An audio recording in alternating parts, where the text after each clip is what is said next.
ایک صحافی کی زندگی میں بہت سے خوفناک لمحات آتے ہیں۔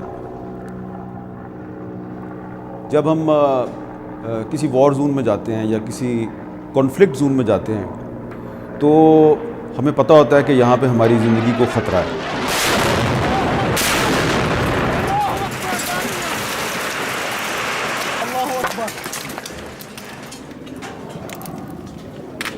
اللہ اکبر۔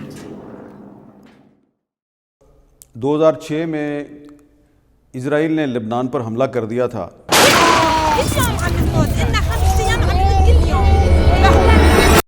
ہم پاکستان سے گئے اس جنگ کو کور کرنے کے لیے۔ وہاں پر اسرائیلی طیارے جو ہیں وہ بمباری کر رہے تھے بار بار، اور سویلین آبادی بہت بڑی تعداد میں اس کا جانی نقصان ہو رہا تھا۔ تو ہم چاہ رہے تھے کہ وہ جو جانی نقصان ہے سویلینز کا اس کو ذرا قریب سے جا کے ہم شوٹ کریں۔ جب ہم اس علاقے کے اندر جب داخل ہو گئے تو ہمیں پتہ نہیں تھا کہ وہاں سے تمام لوگ جو ہیں وہ نکل چکے ہیں اور اب صرف وہاں پہ حزب اللہ کے جو فائٹرز تھے وہ رہ گئے تھے۔ تو وہ آس پاس مورچوں سے نکل آئے اور حزب اللہ کے جو فائٹرز تھے انہوں نے ہمیں اپنی کسٹڈی میں لے لیا۔ انہوں نے پوچھا تم کون لوگ ادھر کیا کر رہے ہو؟ وہ اسرائیلی طیارے جو ہیں وہ فضا سے بم پھینکتے تھے۔ وہ بم جب ڈراپ ہوتا تھا تو وہ ہمیں نظر آتا تھا باقاعدہ فضا میں وہ ایک چمکیلا تھا، چمکتا ہوا بم جو ہے سورج کی روشنی میں مزید چمکتا تھا۔ تو بم اس طرح نیچے آتا تھا اور پھر وہ جہاں گرتا تھا پھر ہم اس جگہ پہ فوکس کرتے تھے، وہاں سے تھوڑی دیر بعد دھواں نکلتا تھا۔ تو ہم نے کہا ہم یہ والے جو سینز ہیں ان کو ہم فلم کرنا چاہتے ہیں۔ انہوں نے کہا نہیں، یہ تو کوئی جرنلسٹ جو ہے وہ اس طرح کے علاقے میں کیوں آئے گا اپنی جان خطرے میں ڈال کے، تم جاسوس لگتے ہو۔ انہوں نے ہمیں گرفتار کر لیا۔ تو ایک قریبی بلڈنگ تھی وہاں لے گئے۔ وہ بلڈنگ شاید ان کا دفتر تھا، کیا تھا۔ اس بلڈنگ کا جو بیسمنٹ تھا اس میں ان کا ایک جیل تھا، ایک حوالات تھی۔ تو انہوں نے مجھے اور شبیر کو وہاں پہ بند کر دیا۔ تھوڑی دیر گزری تو اسرائیلی طیاروں کی بمباری شروع ہو گئی۔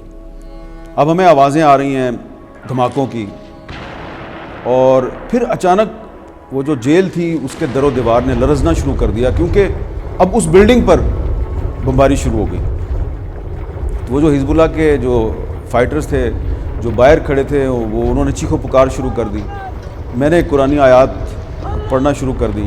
شبیر جو ہے اس نے اس طرح اپنا سر جو ہے اس پہ دونوں ہاتھ رکھ لیے، اپنا سر بچا رہا تھا کیونکہ اوپر سے اب اینٹیں بھی گرنا شروع ہو گئی تھیں ہمارے اوپر۔ تو ان دا مین وائل جو ایک حزب اللہ کا فائٹر تھا وہ میرے قریب آیا۔ اس نے کہا تم کیا پڑھ رہے ہو؟ میں نے کہا میں پڑھ رہا ہوں لا الہ الا انت سبحانک انی کنت من الظالمین، یہ پڑھ رہا ہوں، یہ دعا ہے، یہ پڑھ رہا ہوں۔ اس نے کہا اس کا مطلب ہے تم مسلمان ہو؟ میں نے کہا پہلے بھی بتایا تھا میں پاکستان سے آیا ہوں، مسلمان ہوں، پاسپورٹ میں نے آپ کو دکھایا، اس میں میرا نام ہے وہ عابد میر ہے۔ تو اس نے کہا اچھا اب تو پتہ نہیں تم زندہ بچتے ہو، ہم زندہ بچتے ہیں نہیں۔ اس نے فوراً جیل کا دروازہ جو حوالات تھی اس کا دروازہ کھولا اور ہمیں باہر نکال دیا۔ تو پھر اس طرح جو ہے ہم وہاں سے نکلے۔ اس طرح کے بہت سے واقعات ہیں۔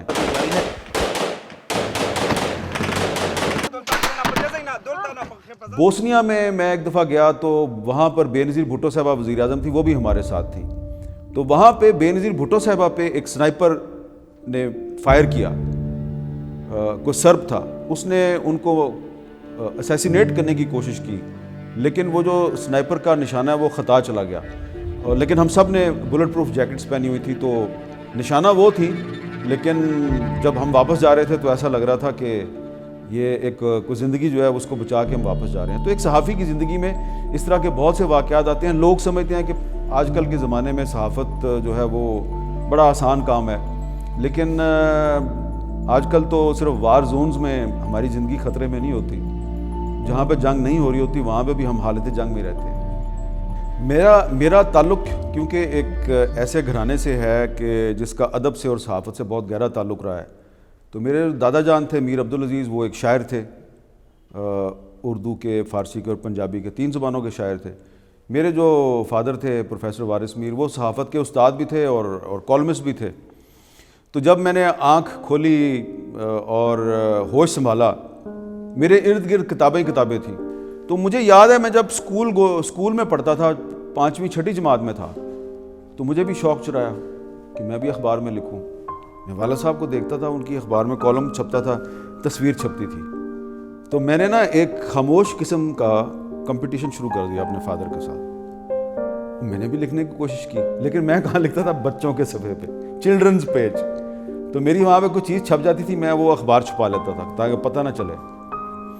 خیر وہ کرتے کرتے کرتے جب میں کالج میں پہنچ گیا تو میں نے پھر جب انگریزی اخباروں میں لکھنا شروع کر دیا, ڈان میں, مسلم میں, پاکستان ٹائمز میں, تو میری امی نے ایک دن ابو کو بتا دیا کہ وہ, اور بڑی انہوں نے نا, ماں ہوتی ہے نا, تو اس نے بڑا فخر سے کہا, میں نے کہا آج حامد کا ڈان میں آرٹیکل چھپا ہے. حالانکہ وہ آرٹیکل جو تھا وہ کرکٹ یا سپورٹس کے بارے میں تھا, لیکن ماں نے جو ہے وہ ذرا اپنی ایک طرح سے ڈینگ مارنی تھی کہ میرا پتر بڑا لائق ہے. تو والد صاحب جو ہیں وہ پریشان ہو گئے. انہوں نے اخبار منگوایا, دیکھا, تھوڑا پاز لیا. جب امی ادھر ادھر ہو گئیں تو انہوں نے مجھے بلایا. انہوں نے کہا یار تم کہیں جرنلسٹ بننے کے چکر میں تو نہیں ہو؟ تو میں نے کہا جی بڑا اس طرح نہ وہ, جی جی جی جی جی, نو, بالکل اس بارے میں نہیں سوچنا.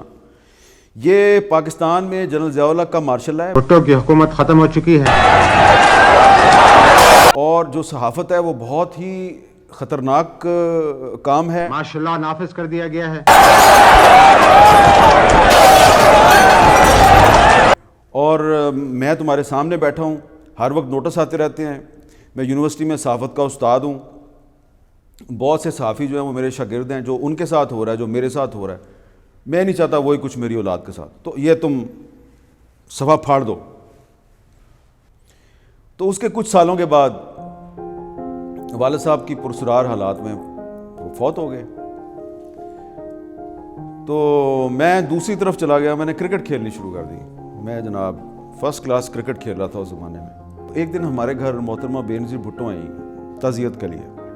تو جب وہ میری امی سے تعزیت کر کے نکل رہی تھی تو انہوں نے مجھے دیکھا, مجھے پوچھا, young boy what do you do? میں نے کہا جی میں کرکٹ کھیلتا ہوں. انہوں نے کہا no no no, you should follow the footsteps of your father. آپ کو اپنے باپ کے نقش قدم پہ چلنا چاہیے. تو مجھے ایسا لگا کہ شاید میں یہ الفاظ سننا چاہ رہا ہوں, مجھے کسی کے سہارے کی ضرورت ہے. تو میں نے وہ اس الفاظ کو اپنا سہارا بنایا اور میں نے فیصلہ کر لیا کہ میں نے اب یہی کام کرنا. اور اس واقعے کے کچھ عرصے کے بعد, یعنی کہ دو یا 3 سال کے بعد, 1990 میں میں رپورٹر بن چکا تھا اور میں نے ایک سٹوری فائل کی کہ بے نظیر بھٹو کی حکومت کو برطرف کرنے کا فیصلہ کر لیا گیا. تو اس پہ میں کڈنیپ ہو گیا. بہت کٹ پڑی مجھے, بہت کٹ پڑی. بہت لمبا واقعہ, ذرا اس کی ڈیٹیل میں نہیں جاتا میں. تو میں اس وقت, آپ 1990 میں آپ خود سوچ لیں میری عمر کتنی تھی,